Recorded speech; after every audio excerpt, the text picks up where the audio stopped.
Hey beautiful souls, love and blessings to all of you. आज का video बहुत ही ज़रूरी है, जो कि सबकॉन्शियस माइंड पर है, अवचेतन मन से जुड़ा हुआ है।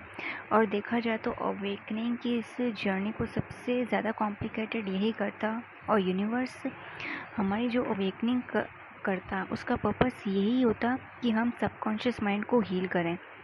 और जैसे कि अवेकनिंग स्टार्ट ही हमारी ट्रिगर्स से होती है, तो उन ट्रिगर्स से जो इश्यूज होते हैं वो सरफेस पे आ जाते हैं। वो इश्यूज हमें फिर भी पता चल जाते हैं और हम उन्हें हील कर देते हैं।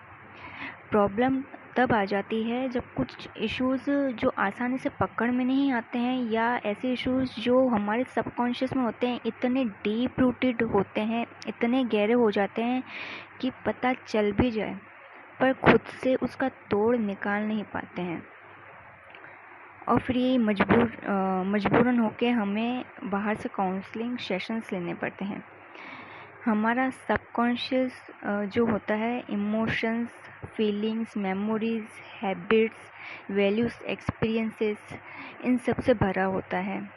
हमारे पास्ट के जो भी इमोशंस होते हैं, जो भी एक्सपीरियंसेस होते हैं, या पास्ट के या इस बर्थ के भी जो ट्रॉमास होते हैं, पेन होते हैं, हमें हर्ट मिला होता है, वो सब हमारे सबकॉन्शियस से जुड़ा होता है।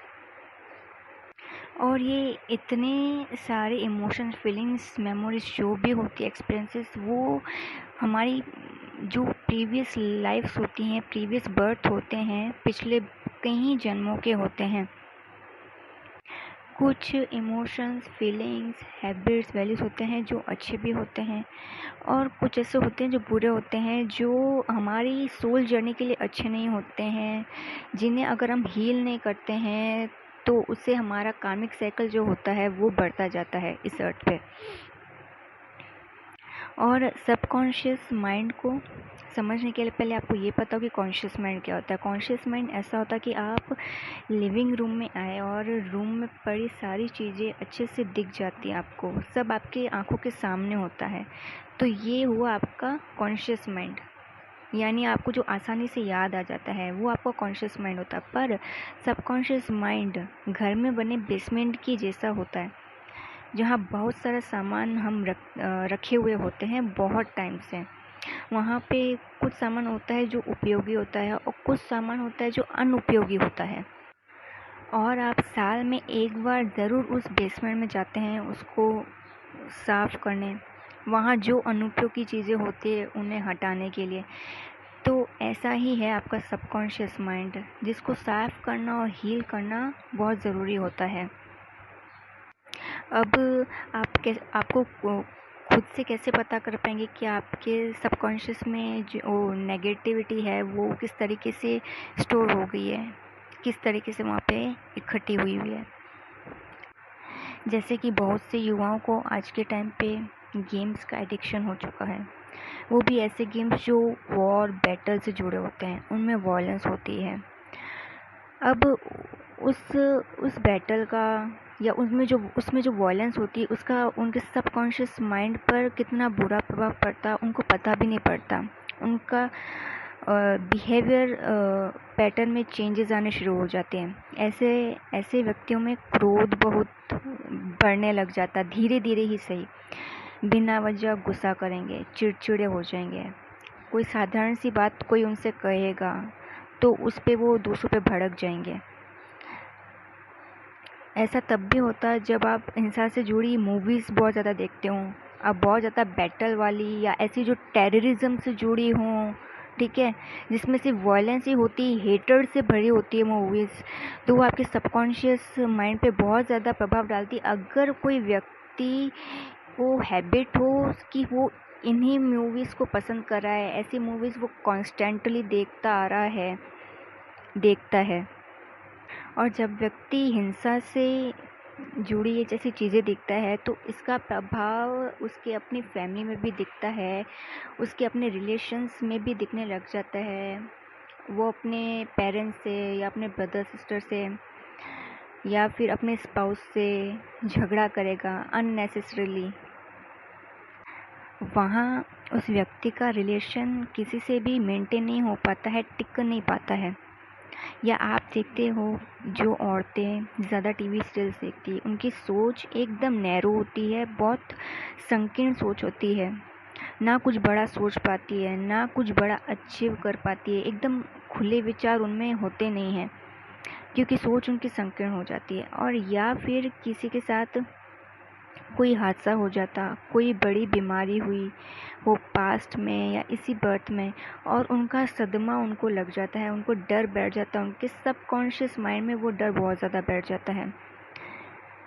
एक ऐसा ही रियल केस मैंने सुना है, मैंने कोई वीडियो देखा था।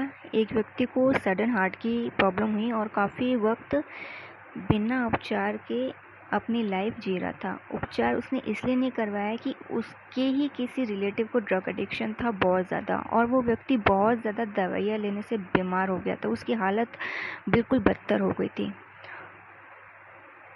उस व्यक्ति की बहुत तबीयत खराब होने लगी थी, यानी स्थिति बहुत ख़राब थी। और ये व्यक्ति उस व्यक्ति को मतलब देख रहा था अपने सामने, और इस बात का डर उस व्यक्ति को हो गया था, उसके सबकॉन्शियस में ये जाके बैठ गया था कि नहीं, जो ड्रग्स वगैरह होते हैं वो बहुत हमारी हेल्थ के लिए अच्छे नहीं होते हैं।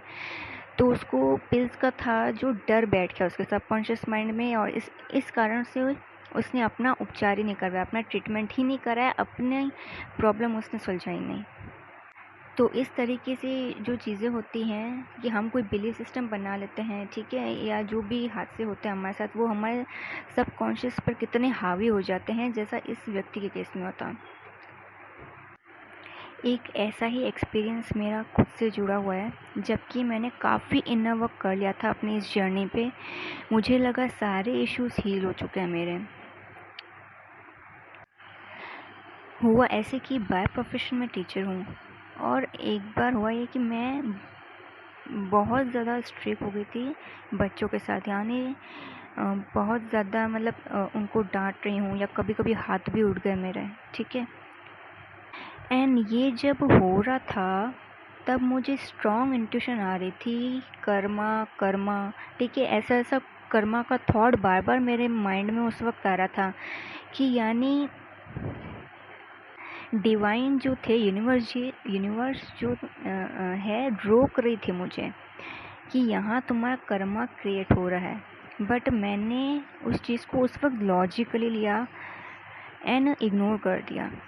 फिर 2 दिन बाद मुझे किसी से ट्रिगर मिला बहुत बुरी तरीके से, उस व्यक्ति ने मुझे टोका इन सब के लिए, एंड तब जाके मुझे रियलाइज़ हुआ कि मेरा इशू ये अब तक हील नहीं हुआ।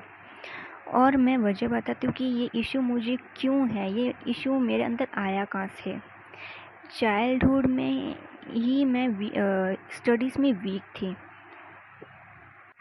तो मैं जब छोटी थी तो मेरी मदर जो मुझे थी पढ़ाया करती थी, और जब मैं अच्छे से नहीं पढ़ती थी तो मेरी मदर मुझे नुकीली पेंसिल जो होती है वो मेरी बॉडी पे लगाती थी, मतलब वो चुभाती थी, कभी हाथ पे कभी पैर पे। और कभी कभी कैंडल की जो वैक्स होती है, गरम जलती हुई कैंडल की वो वैक्स मेरे हाथ और पैरों पे गिरा देती थी।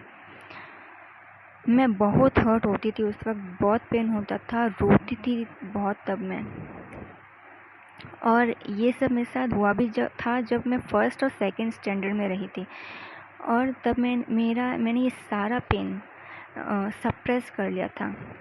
पर जैसे ही टीचिंग प्रोफेशन में आते ही ये इशू सरफेस पे आ गया। जो हर्ट मुझे मेरी मदर से मिला वो मैं अनकॉन्शियसली बच्चों पर प्रोजेक्ट कर रही थी, यानी जो ट्रॉमा, जो पेन मेरी मदर ने मुझ पर प्रोजेक्ट किया। तो क्योंकि इस इंटेंशनली मेरी यहाँ पे कोई गलती भी नहीं थी, क्योंकि जब तक अवेकनिंग नहीं हुई थी उससे पहले मुझे कुछ भी नहीं पता था। बट अवेकनिंग के बाद भी ऐसा होता है कि जैसे कहा ना मैंने कि जी कुछ ऐसे इश्यूज होते हैं जो पकड़ में नहीं आते, बहुत डीप रूटेड होते हैं, और ये वाला इशू बहुत ही डीप रूटेड था कि काफ़ी इनर वर्क करने के बाद भी हील नहीं हुआ था। तो ऐसे ही यूनिवर्स आपके सारे इश्यूज़ को ट्रिगर करवा के हील करवाती है। तो फिर मैंने अपने इनर वर्क पे बहुत ज़्यादा ध्यान दिया। अब मैंने अपने इशू पे वर्क किया और अलर्ट भी रही, अवेयरनेस पे रही। अब फिर भी काफ़ी हद तक मैंने इस इशू को हील कर दिया है। और या तो फिर ऐसा भी होता कि कई बार ऐसा होता है कि पास्ट में हमारा किसी से झगड़ा हो चुका होता है, कोई भी हो सकता है, कोई फ्रेंड हो, रिलेटिव हो, कोई भी पर्सन हो, ठीक है, आपका उनके साथ झगड़ा हुआ हो कुछ, तो फिर एक तरीके से हम बिलीफ सिस्टम बना लेते हैं सामने के लिए, ठीक है ना, कि सामने वाला हमारा दुश्मन है, ठीक है। हो सकता है कि वो चेंज भी हो गया है, पर क्या करते हैं हम इस तरीके से, जब हमारी किसी से बात बनती बिगड़ती है तो हम एजम्पशंस बना लेते हैं सामने वाले के, हम इमेज क्रिएट कर लेते हैं कि ये पर्सन मेरे लिए सिर्फ बुरा सोच रहा है, ये बुरा सोच रहा है, कभी मेरे लिए इंटेंशंस वो अच्छी नहीं रखता है। तो इस तरीके से भी हमारे जो रिलेशंस हैं वो किसी से बन नहीं पाते हैं। और ये चीज़ हमारे इसी तरीके से हमारे कहते हैं हमारा बिलीफ सिस्टम जो होता है वो धीरे धीरे नेगेटिव होता जाता है। हमारा सबकॉन्शियस इस तरीके से ही बिलीफ सिस्टम के ज़रिए ही पूरी तरीके से नेगेटिव होता जाता है और हमें पता भी नहीं चलता है। तो हमें यहाँ पे भी इनर वर्क करना चाहिए, इश्यूज़ ठीक करने चाहिए कि अगर किसी से कुछ कहीं पास्ट में या प्रेजेंट में कुछ अनबन हुई है तो आपको रूट कॉज में जाना चाहिए। आपको ये जानना चाहिए कि क्यों आप उस पर्सन के लिए ऐसा सोचते हैं, ऐसी क्या बात थी। आपको अपने बिलीफ सिस्टम को चेक करना चाहिए। सो फ्रेंड्स, काफ़ी लॉन्ग में मैंने इस टॉपिक को एक्सप्लेन कर दिया है। अब टाइम वेस्ट ना करते हुए सीधा आती हूँ सॉल्यूशन पे। और सबकॉन्शियस को हील करने में आपको अपने थॉट्स को ऑब्जर्व करना होता है। आप अपने सबकॉन्शियस को हील कैसे करेंगे? सबसे पहले आपको अपने थॉट्स को ऑब्जर्व करना होता है, ध्यान देना होता है कि कितने थॉट्स पूरे दिन में, कितने थॉट्स आपके पॉजिटिव हैं और नेगेटिव रहे। अगर कोई थॉट नेगेटिव है, बार बार रिपीट हो रहा है, यानी एक को ऐसा कोई थॉट होगा जो डेली आपके माइंड में चल रहा होता है, तो उसके रूट कॉज पे आप डेफिनेटली जाइए। उसका रूट कॉज ढूंढना ज़रूरी होता है। बिना रूट कॉज ढूंढे आप उस इशू को हील नहीं कर पाएंगे, जैसे मैंने ढूंढा था अपने केस पे। और सबकॉन्शियस को हील करने के लिए अच्छी संगति में रहना होगा, ताकि जो अच्छे लोग हैं, यानी अच्छे मीन्स जो स्पिरिचुअल हो, ठीक है, जो स्पिरिचुअल हो, तो उनकी अच्छी सोच और अच्छे काम, उनका प्रभाव आपकी सोच पे पड़े, आपके बिलीफ सिस्टम पर भी पड़े। और दिन भर में जो भी कंटेंट आप सोशल मीडिया पे या टीवी पर देखते हैं, ध्यान दीजिए कि वो कंटेंट कैसा है, अच्छा कंटेंट है या कैसा है, उस पर आप अवेयर रहिए। और ज़्यादा से ज़्यादा अच्छा कंटेंट देखने की ही कोशिश कीजिए। कुछ भी सुन रहे हैं तो अच्छा सुनिए। हिंसा से जुड़ा कंटेंट ज़्यादा मत देखिए, जिसमें वॉयलेंस बहुत ज़्यादा है, हेट्रेड की एनर्जी है या जेलसी की एनर्जी है। सस्पिशियस ऐसी मूवी जो हॉरर हो, टेररिज्म की हो, या सस्पिशियस वाली मूवी हो, ठीक है ना। सस्पिशियस मूवी होती है कि पर्सन को उसमें ट्रस्ट इशू होने लग जाते हैं। पर्सन का मिजाज जो होता है शक की मिजाज हो जाता है, हर वक्त सब पे शक करता रहता है। तो इस तरीके से हम हमारी जो रोज़ की रूटीन में, रोज़ की लाइफ में हम जो करते हैं, तो उसका किस तरीके से प्रभाव पड़ता है हमें पता नहीं चलता है। और ये सिर्फ इसीलिए होता है कि हम अवेयर नहीं होते हैं। तो हर वक्त इस जर्नी में, अवेकनिंग में, हर वक्त अवेयर रहना चाहिए। और सबसे ज़रूरी बात, आपके सबकॉन्शियस को हील करने में प्रोमिनेंट रोल होता है बिलीफ सिस्टम का। आपकी जो पूरी सोल जर्नी है वो सिर्फ बिलीफ सिस्टम पे ही काम करती है।